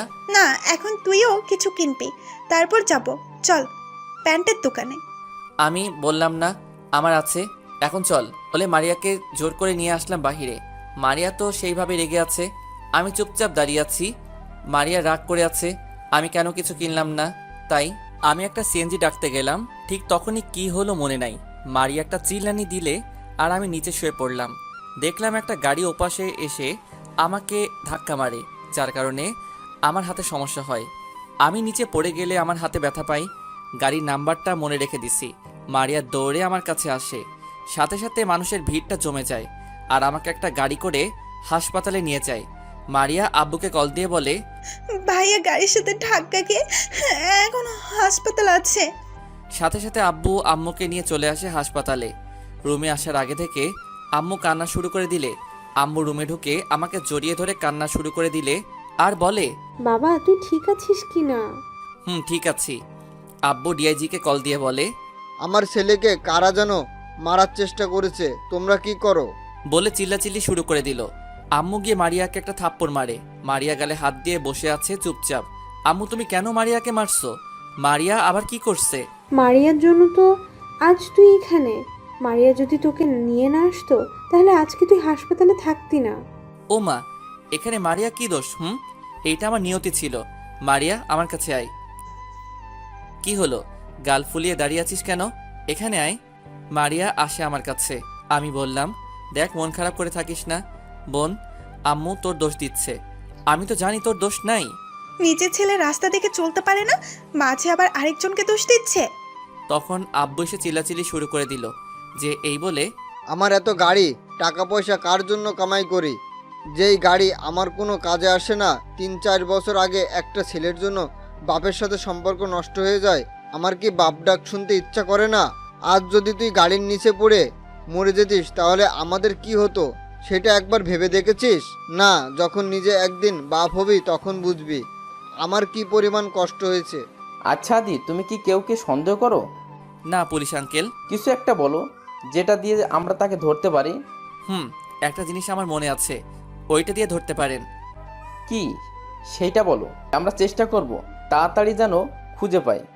আদির মা, বলে দিলাম আজ থেকে যেন সে নিজের গাড়ি বাদে বের না হয়। তোমার ছেলের মাথাটা ঢুকিয়ে দিও। আদি কি বলছে তুই শুনছিস? চুপ হয়ে আছি। কি শুরু করছো তোমরা? ভাই অসুস্থ আর তোমরা চিল্লাচিল্লি শুরু করছো? কিছুক্ষণ পরে ডাক্তার আসলে এসে বলে, আপনার রোগী বাসায় নিয়ে যেতে পারেন। আম্মু সাথে সাথে আমাকে তুলে নিলে। একদিকে আম্মু, আরেকদিকে আব্বু, আর মারিয়া মাঝখানে। আব্বু আমাকে শক্ত করে ধরে রাখছে আর আম্মু অন্য দিক দিয়ে ধরে রাখছে। আসলে আজ বুঝলাম আব্বু আম্মু যে কি পরিবার ছাড়া বেঁচে থাকা মানে হয় না। আব্বুর উপর যে রাগ ছিল সেই রাগটা আমার কমে গেছে। আমাকে গাড়িতে ওঠানো হলে একপাশে আম্মু, আরেক পাশে মারিয়া আর আব্বু সামনের সিটে। ঠিক মতো রাস্তা পার হতে পারিস না তুই? পারি তো, বাট কখন যে কি হয়ে গেল আমি বুঝে উঠতে পারি নাই। বুঝবে কি করে? বুঝতে হলে চোখ কান খোলা রাখতে হয়। আবারও ভাইয়াকে বকা দিচ্ছ তোমরা? চুপ থাক, বেশি কথা বলিস কেন তুই? কিছুক্ষণ পরে আমি বাসায় চলে আসলাম। আমাকে আমার রুমে দিয়ে আসলে আমি শুয়ে পড়লাম। হঠাৎ করে মনে পড়লো আমার ফোনের কথা। আমি সাথে সাথে মারিয়াকে ডাকলাম আর বললাম আমার ফোন। মারিয়া বলে, আমি জানি না। কই তোমার ফোন? কি তুই ফোনটা রাখবি না? এত কিছু খেয়াল ছিল না। যা তুই আমার সামনে থেকে যা এখন। রাগের কি আছে? নতুন একটা ফোন কিনে নিলে তাহলেই তো হয়। আমি চুপ করে আছি। মারিয়া কিছুক্ষণ পর ফোনটা আমার হাতে দেয়। ফোনটা পেয়ে আমার মুখে একটা হাসি ফোটে। কি আছে এই ফোনে যা তোমার হাসি ফুটালো? তুই বুঝবি না বলে মারিয়াকে রুম থেকে বের করলাম। তখনই জান্নাতুলের কল। কি রে, কি খবর তোর? আলহামদুলিল্লাহ ভালো, তোর কি খবর? আলহামদুলিল্লাহ ভালো আছি। দেখা করতে পারবি আজ? না রে, এখন আর দেখা করা সম্ভব না। আচ্ছা পরে কথা বলি, আম্মু এসেছে বলে কলটা কেটে দিলাম। কি করিস? শুয়ে আছি। দেখলাম আব্বু আম্মু পিছে খাবার নিয়ে দাঁড়িয়ে আছে। আমি আমাকে শুয়ে থেকে তুলে দিলে আব্বু নিজের হাতে আমাকে খাবার খাওয়াই দিল। আসলে আব্বু আম্মু যে কি তা এখন বুঝতে পারছি।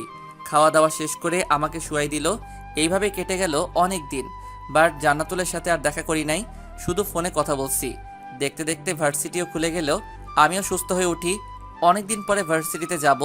আম্মু অনেকবার বলেছে যে গাড়ি নিয়ে যাবার জন্য, বাট আমি যাই নাই, সেই বাসে যাই। আমি বাসে করে ভার্সিটিতে গেলাম। দেখলাম আদিবা তার বন্ধুদেরকে নিয়ে দাঁড়িয়ে আছে, আমাকে দেখে মজা নিচ্ছে। আমি তাদের সামনে দিয়ে যাচ্ছি, দেখলাম জান্নাতুল ওই কোনায় দাঁড়িয়ে আছে। যে ওদের সামনে দিয়ে যাব ঠিক তখনই আদিবা আমাকে ল্যাং মেরে ফেলাই দিল। একটি গাড়ির উপর আমার কপালটা ফুলে গেছে। আদিবা আর তার বন্ধুরা মজা নিয়ে বলে আমি নাকি হাঁটতে পারি না, তাই নাকি আমি পড়ে গেছি। তখন জান্নাতুল, ওই তোরা তো তাকে ল্যাং মেরে ফেলাইছিস, আমি তো দেখলাম। জান্নাতুল আমার কপালটা দেখে সাথে সাথে আমার কাছে এসে বলে, আদি চল, তোর কপালটাই বরফ দিতে হবে। চল বলে গাড়ি কালারের দিকে নজর গেছে, সাথে গাড়ির নাম্বারের দিকেও গেল। সাথে সাথে রাগটা বেড়ে গেল। আমি বললাম, জান্নাতুল আমি যাব না, তুই একটু দূরে যা। কেন আবার কি হয়েছে তোর? দেখে তো মনে হচ্ছে রেগে আছিস এই গাড়িটার সাথে। আরে গাড়ি দেখে লাভ নাই, এমন গাড়িতে উঠে কখনো পারবি না তুই। জান্নাতুল ওই যে লাঠিটা আমাকে একটু এনে দে প্লিজ। ওকে এনে দিচ্ছি, বাট কি করবি? বলতে বলতে জান্নাতুল আমাকে এনে দিলে লাঠিটা আমি হাতে নিয়ে প্রথম বাড়িটা সামনের গ্লাসে মারলাম। সাথে সাথে আদিবা লাফ দিয়ে উঠলে, এই এই তুই কি পাগল হয়ে গেছস নাকি? ওই ফকিন্নির পোলা, তোকে বেচলেও এই গাড়ির এক চাকাও কিনতে পারবি না। কে শুনে কার কথা? আমি ইচ্ছে মতো গাড়ির কাজ ভাঙছি। জান্নাতুল আমাকে বাধা দিচ্ছে, বাট আমি কারো কথা শুনছি না। কেউ আমার কাছে আসেও না ভয়ে। আদিবা তার আব্বুকে কল দিয়ে সব বলে, আর আমি এই দিক দিয়ে সব কমপ্লিট করে ফেলাইছি। তখন জান্নাতুল বলে, আদি তুই বাসায় চলে যা, আদিবা তার বাবাকে কল দিছে। আমি শিওর আদিবার বাবা পুলিশ নিয়ে আসবে। প্লিজ আদি চলে যা তুই। আরে পুলিশ আসলে আসবে, বাট আমি কোথাও যাব না। আমাকে যদি ধরে নিয়ে যায় যাক, তুই এত টেনশন করিস কেন? করবো না টেনশন। তোর কোনো আইডিয়া আছে গাড়ির দাম কত হবে? 50 লাখ হবে। আমাকে পুলিশ ধরে নিয়ে যাবে তো যাক, দেখি কোন পুলিশ আমাকে ধরে। বলে জানাতুলের হাত ধরে আদিবার সামনে দিয়ে চলে আসলাম। আর বেচারি বসে বসে কান্না করছে। জানাতুল শুধু চিন্তা করে যাচ্ছে। আমার গাড়ি ভাঙা দেখে সবাই অবাক। কিছুক্ষণ পরে ভার্সিটিতে পুলিশের গাড়ির সাথে একটা ভদ্রলোক ও আদিবা দৌড়ে গিয়ে ভদ্রলোককে আমাকে দেখিয়ে দিল। লোকটা আমার কাছে এসে আমার গালে 2টা চড় মেরে বলে, তুমি জানো এই গাড়িটা আমার মেয়ের খুব পছন্দ গাড়ি ছিল, কিছুদিন আগে শোরুম থেকে কিনে দিলাম, আর তুই সেই গাড়িটা নষ্ট করে দিলি। বলে আমার কলারটা ধরে নিয়ে গেছে পুলিশের কাছে। কিরে তুই মাস্তানি শুরু করছো? আজ বুঝতে পারবে মাস্তানির ফল কি হয়। স্যার, আদির কোনো দোষ নাই। আদিবা তো আদিকে ল্যাং মেরে ফেলায়, আর আদির কপালটা ফুলে যায়, তাই রাগের বসে সে এইটা করে বসে। ওই মেয়ে, যাও এখান থেকে যাও। বলে জানাতুল করে পাঠিয়ে দিলে আর আমাকে বলে, তোর বাড়ির নাম্বারটা দে, কল দেই। বাড়ির নাম্বার দিয়ে কি হবে বলেন? আমি যা করছি তা ঠিক কাজটাই করছি অফিসার। চুপ কর। সাথে ভদ্রলোকটা বলল, কি এমন করেছে ছোট লোকটা? আমার মেয়ের শখের জিনিসটা নষ্ট করে দিছিস, তাকে নিয়ে চলেন। কি হলো, দে নাম্বার। আমি কিছু না বলে আমার ফোনটা বের করে ডিআইজি আঙ্কেলকে কল দিয়ে পুলিশ অফিসারের কাছে দিলাম। তখন পুলিশ অফিসার, ওই তুই কে রে? তাড়াতাড়ি করে গাড়ির জরিমানা নিয়ে ভার্সিটিতে চলে আয়, আর না হয় তোদের সবাইকে ধরে নিয়ে এমন মামলা দিব আর কখনো বের হতে পারবি না। ওই তুমি কে? আমি ডিআইজি বলছি। তুমি কোন থানার পুলিশ অফিসার? পুলিশের হাত থেকে ফোনটা পড়ে যাচ্ছে। মাটিতে পড়ার আগে ফোনটা আমি ধরে নিলাম। আর আমি ডিআইজি স্যারের সাথে কথা বলছি। ডিআইজি বলে, কি নাম অফিসারের? আমি নামটা দেখতে যাব, তখনই দেখি হাত দিয়ে নামটা আড়াল করে ফেলায় আর বলে চোখে ইশারায় সরি। আমি ডিআইজি আঙ্কেলের সাথে কথা বলে ফোনটা রাখলাম। আমি যে থানায় মামলা করছি ওই থানায় ওসিকে ফোন দিয়ে বলি ভার্সিটিতে আসার জন্য। কিছুক্ষণ পরে চলে আসে 2 ওসি। একটু দূরে গিয়ে কথা বলে কথা শেষ করে চলে আসলে, এই গাড়িটা আপনার মেয়ে চালায় তাই না? ডিআইজি ওসি সাহেব। কয় তারিখে কিনে দিছেন? 7 তারিখে। সাথে সাথে পুলিশ আমাকে ছেড়ে দিয়ে আদিবা ধরে ফেলে। তা দেখে তো সবাই অবাক। ভদ্রলোক বলে, এই কি হচ্ছে? মামলা করলাম, আমি আপনাকে আনছি আমি মাস্তানকে ধরার জন্য, বাট আপনি আমার মেয়েকে ধরেছেন, মানে কি? আপনার মাথা ঠিক আছে তো? আপনার মেয়ের নামে মামলা হয়েছে 7 দিন আগে, মারার মামলা। এই ছেলেটাকে মারার চেষ্টা করেছিল, এই ছেলের জন্য বেঁচে যায়, বাট তার হাতের সমস্যা হয়, তাই ছেলেটা রাগে বসে গাড়িটার গ্লাস ভেঙে।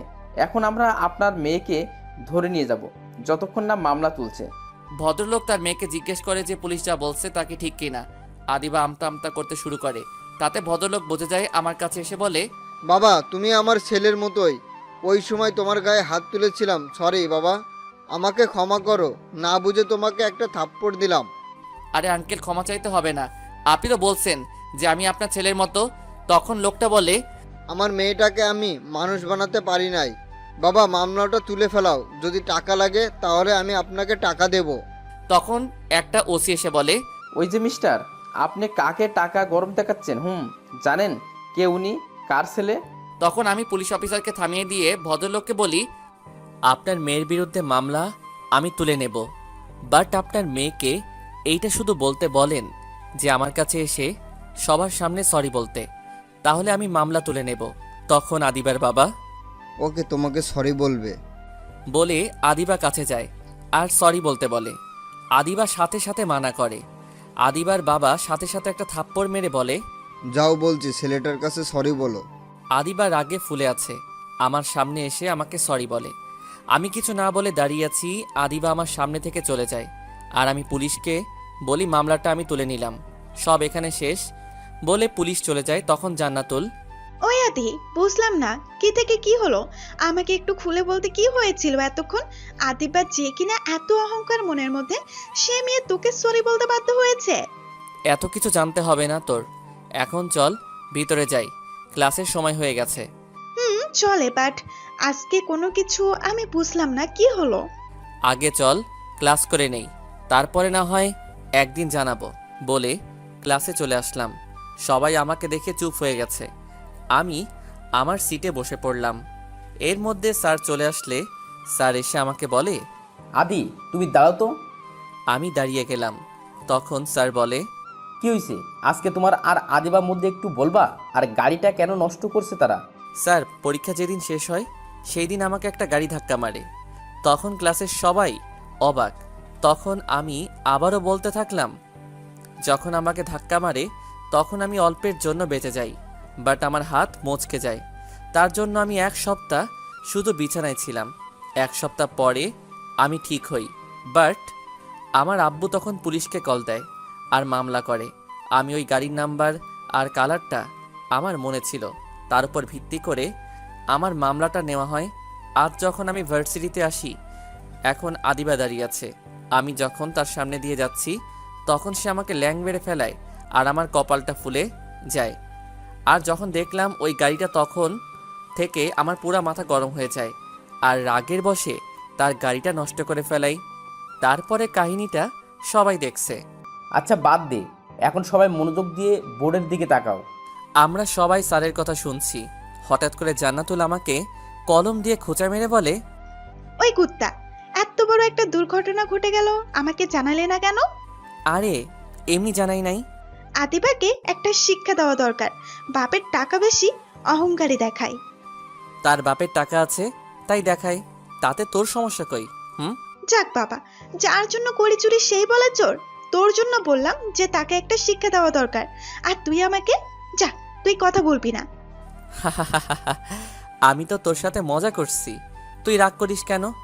আরে আদিবাকে শিক্ষা দেওয়া আমার দরকার নাই। একদিন সে তার নিজের সব ভুল বুঝতে পারবে। সামনে তাকিয়ে দেখি স্যার আমার সামনে। কি এটা কি গল্প করার জায়গা নাকি? যাও, এখন ক্লাস থেকে বের হবে, তোমরা দুজনে যাও। জি স্যার বলে জান্নাতুলকে নিয়ে বের হলাম আর বললাম, তোর জন্য স্যার ক্লাস থেকে আমাকে বের করে দিছে। বারে, আমি কি করছি? আমি যদি বলি তোর জন্য আমাকে বের করে দিছে? আমার জন্য তোকে বের করছে কুত্তা। তুই তো আগে আমাকে খোঁচা মারছত। আমি তোকে খোঁচা মারছি? তুই কথা বললি কেন?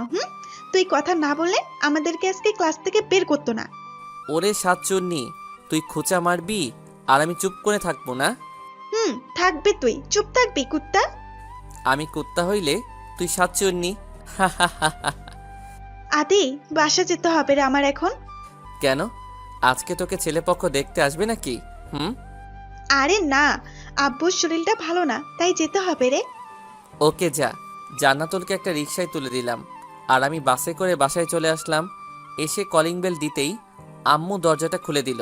কি রে বাপ, তোর কি শরীর খারাপ নাকি রে? কপালে হাত দিয়ে বলে, আর তোর কপালে কি হয়েছে? এইভাবে ফুলে আছে কেন? তোর বাপকে আমি কল দিচ্ছি এখনই। আমি আম্মুকে ডাক দিয়ে বলি, আম্মু কি শুরু করছে? আসার সময় উপর দিক তাকিয়ে হাঁটছি, হঠাৎ করে একটা গাছের সাথে ধাক্কা খেয়ে কপালে এই অবস্থা। সত্যি বলতে জানি না আম্মু কি করতো, আর আব্বু জানলে ওই মেয়ে আর বাপকে ধরে নিয়ে আসতো আর কি করতো আল্লাহ জানে। কপালেটা না হয় গাছের সাথে ধাক্কা খেয়ে এমন হলো, বাট গালটা কেমন কেমন যেন হয়ে আছে, মনে হয় তোকে কেউ চর মারছে। আমি তোমার একমাত্র পোলা, তাই তুমি একটু টেনশন করছো বেশি আম্মু। আচ্ছা মারিয়া কি স্কুলে গেছে নাকি আম্মু? আরে না, কাল থেকে মারিয়া পরীক্ষা শুরু, সে পড়ছে। আর তুই কাল থেকে মারিয়াকে নিয়ে যাবি, কেমন? আচ্ছা আম্মু, আমি রুমে গেলাম বলে রুমে চলে আসলাম। এসে ফ্রেশ হয়ে ফোনটা হাতে নিয়ে গেম খেলছি। হঠাৎ করে একটা ফোন আসলে আননোন নাম্বার থেকে আমি ধরি নাই, আবার দিলে আমি ফোনটা ধরতেই ওপাশ থেকে একটা মিষ্টি কণ্ঠ ভেসে আসলো। হ্যালো, আপনি কি বিজি নাকি? এত সুন্দর একটা কণ্ঠ শুনে আমি চুপ হয়ে আছি। কি হলো, কথা বলছেন না যে? বিজি নাকি আপনি? হ্যাঁ না মানে হ্যাঁ না মানে বুঝলাম না। না মানে কে আপনি? কেন, অপরিচিত কারোর সাথে কথা বলেন না নাকি আপনি? জি, অপরিচিত কারোর সাথে কথা বলি না। ও, এই কারণে আপনি আমার কলটা রিসিভ করেন নাই? জি, এইবার বলেন কে আপনি, পরিচয়টা দেন। আমি মেঘকন্যা। মেঘকন্যা মানে সাথে সাথে কল কেটে দিলে আমি সাথে সাথে কল দেই, বাট বন্ধ বলছে। কি আর করা, বাট এত সুন্দর কন্যা আমি আগে মনে হয় শুনি নাই। আমি আবারও ট্রাই করলাম, বাট কাজ হচ্ছে না।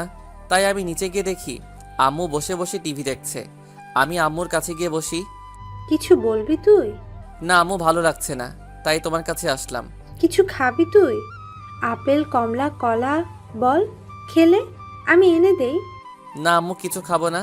আচ্ছা যাই, আমি রুমে ঘুমাবো। আম্মু বলে উপরে চলে আসলাম, এসে শুয়ে পড়লাম খাটে। বাট আজকে মারিয়ার সাথে কথা বলি নাই।